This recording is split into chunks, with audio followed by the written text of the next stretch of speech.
ಬಳ್ಳಾರಿ ಜೈಲಿಗೆ ಶಿಫ್ಟ್ ಆದ್ರೂ ದರ್ಶನ್ಗೆ ಸಂಕಷ್ಟ ಮಾತ್ರ ತಪ್ಪಿಲ್ಲ.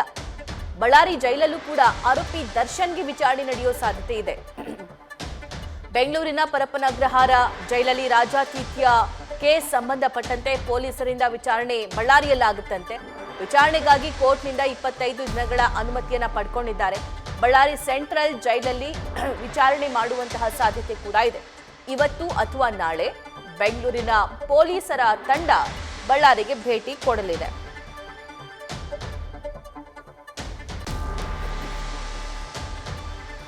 ಮತ್ತಷ್ಟು ಲೈವ್ ಡೀಟೇಲ್ಸ್ ನಮ್ಮ ಕರೆಸ್ಪಾಂಡೆಂಟ್ ಚಂದ್ರಶೇಖರ್ ನೀಡ್ತಾ ಹೋಗ್ತಾರೆ. ಚಂದ್ರಶೇಖರ್, ಬಳ್ಳಾರಿ ಜೈಲಿಗೆ ಶಿಫ್ಟ್ ಮಾಡಿದ್ರು ಕೂಡ ಈ ರಾಜ್ಯಾತೀತದ ಸಂಕಷ್ಟ ಮಾತ್ರ ದರ್ಶನ್ರ ಬಿಡ್ತಾ ಇಲ್ಲ. 3 ಕೇಸ್ ದಾಖಲಾಗಿತ್ತು, ಅದರಲ್ಲಿ 2ರಲ್ಲಿ A1 ಆರೋಪಿ. ವಿಚಾರಣೆಯನ್ನ ನಡೆಸೋದಕ್ಕೆ ಪೊಲೀಸರು ರೆಡಿ ಆಗಿದ್ದಾರಂತೆ. ಹೆಚ್ಚಿನ ಡೀಟೇಲ್ಸ್ ಏನಿದೆ ಈ ಬಗ್ಗೆ? ಬಳ್ಳಾರಿಗೆನೇ ಹೋಗ್ತಾರಾ ಅಥವಾ ಇಲ್ಲಿ ಕರೆಸ್ಕೊಳ್ತಾರಾ? ಏನಾಗಬಹುದು? ಸ್ವಲ್ಪ ಖಂಡಿತವಾಗಿ ಏನು ಈಗಾಗಲೇ 3 FIR ದಾಖಲಾಗಿರುವಂತಹದ್ದು, ಏನು ಜೈಲಿನಲ್ಲಿ ಈಗಾಗಲೇ ಕೆಲವೊಂದು ಫೋಟೋಗಳು ವೈರಲ್ ಆಗಿರುವಂತಹದ್ದಾಗಿರ್ಬೋದು, ಅಥವಾ ಬೆಡ್ಶೀಟ್ ಅಲ್ಲಿ ಅಂದ್ರೆ ಒಂದು ಬೆಡ್ ಮೇಲೆ ಕುಳಿತುಕೊಂಡು ರೌಡಿ ಶೀಟರ್ ಜೊತೆ ಮಾತಾಡ್ತಾ ಇರುವಂತಹ ಫೋಟೋ ಆಗಿರ್ಬೋದು, ಜೊತೆಗೆ ವಿಡಿಯೋ ಕಾಲ್ ಆಗಿರ್ಬೋದು.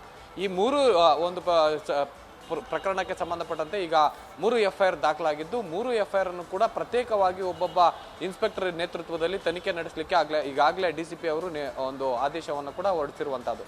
ಹೀಗಾಗಿ ಎಲ್ಲೊಂದ್ ಕಡೆ ಈ ಪ್ರತ್ಯೇಕವಾಗಿ ಇಲ್ಲೇ ಅಂದ್ರೆ ಬಳ್ಳಾರಿ ಜೈಲಿಗೆ ಶಿಫ್ಟ್ ಮಾಡುವ ಮೊದಲೇ ಆ ದರ್ಶನನ್ನ ಒಂದು ಬಾರಿ ವಿಚಾರಣೆಯನ್ನ ಮಾಡಲಾಗುತ್ತೆ. ಆ ಒಂದು ಸಂದರ್ಭದಲ್ಲಿ ಯಾವುದೇ ರೀತಿಯಾದಂತಹ ಒಂದು ಸರಿಯಾದ ಉತ್ತರವು ಸಿಗೋದಿಲ್ಲ. ಅಂದ್ರೆ ನನಗೆ ಗೊತ್ತಿಲ್ಲ, ಏನಾಗ್ತಿದೆ ಗೊತ್ತಿಲ್ಲ, ಮತ್ತೆ ಯಾರು ಆ ಫೋಟೋ ತೆಗೆದಿದ್ದಾರೆ ಗೊತ್ತಿಲ್ಲ, ನಾನು ಯಾಕೆ ಹೋಗಿದ್ದೆ, ಮತ್ತೆ ಎಷ್ಟೊತ್ತಿಗೆ ಹೋಗಿದ್ದೆ, ಇವೆಲ್ಲವೂ ಕೂಡ ನನಗೆ ಸರಿಯಾಗಿ ಗೊತ್ತಿಲ್ಲ ಅನ್ನುವಂಥ ರೀತಿಯಲ್ಲಿ ಒಂದು ಅಸ್ಪಷ್ಟ ಉತ್ತರವನ್ನು ನೀಡಿದಂತಹ ಹಿನ್ನೆಲೆಯಲ್ಲಿ ಸರಿಯಾಗಿ ಅಂದ್ರೆ ಪ್ರಾಥಮಿಕವಾಗಿ ಒಂದು ಹೇಳಿಕೆಯನ್ನ ಮಾತ್ರ ಪಡ್ಕೊಂಡು ಅದಾದ ನಂತರ ಬಳ್ಳಾರಿ ಜೈಲಿಗೆ ಅವರನ್ನ ಶಿಫ್ಟ್ ಮಾಡಲಾಗಿತ್ತು. ಆದ್ರೆ ಈಗ ಸದ್ಯಕ್ಕೆ ಸಂಪೂರ್ಣವಾಗಿ ಈ ಒಂದು ಪ್ರಕರಣವನ್ನ ತನಿಖೆಗೆ ಕೈಗೆತ್ತಿಕೊಂಡಿರುವಂತಹ ಇನ್ವೆಸ್ಟಿಗೇಷನ್ ಆಫೀಸರ್ಸ್ ಈಗ ಸದ್ಯಕ್ಕೆ ಅವರನ್ನ ಸ್ಥಳ ಮಹಜರನ್ನು ಕೂಡ ಮಾಡಿ ಕಳಿಸಿರುವಂತಹ ಹಿನ್ನೆಲೆಯಲ್ಲಿ ಮತ್ತೊಮ್ಮೆ ಹೇಳಿಕೆಯನ್ನ ಪಡ್ಕೊಂಡು ಈಗಾಗಲೇ ಸ್ಥಳ ಮಹಜರ್ನಲ್ಲಿ ಸಿಕ್ಕಿರುವಂತಹ ಕೆಲವೊಂದು ಅಂದ್ರೆ ಅವರು ಸಿಗರೇಟ್ ಅನ್ನ ಸೇದಿ ಬಿಸಾಕಿರುವಂತಹದ್ದಾಗಿರ್ಬೋದು, ಅಥವಾ ಅವರಿಗೆ ಸಿಕ್ಕಿದಂತಹ ಕಾಪಿ ಮಗ್ ಆಗಿರ್ಬೋದು, ಜೊತೆಗೆ ಅವರ ಏನು ನೆಟ್ವರ್ಕ್ ಇತ್ತು ಅಲ್ಲಿ ಜೈಲಿನಲ್ಲಿ, ವಿಲ್ಸನ್ ಗಡ ನಾಗ ಆಗಿರ್ಬೋದು, ಬೇಕ್ರಿ ರಗಿ ಆಗಿರ್ಬೋದು, ಅಥವಾ ಕುಳ್ಳ ಸೀನಾ ಆಗಿರ್ಬೋದು,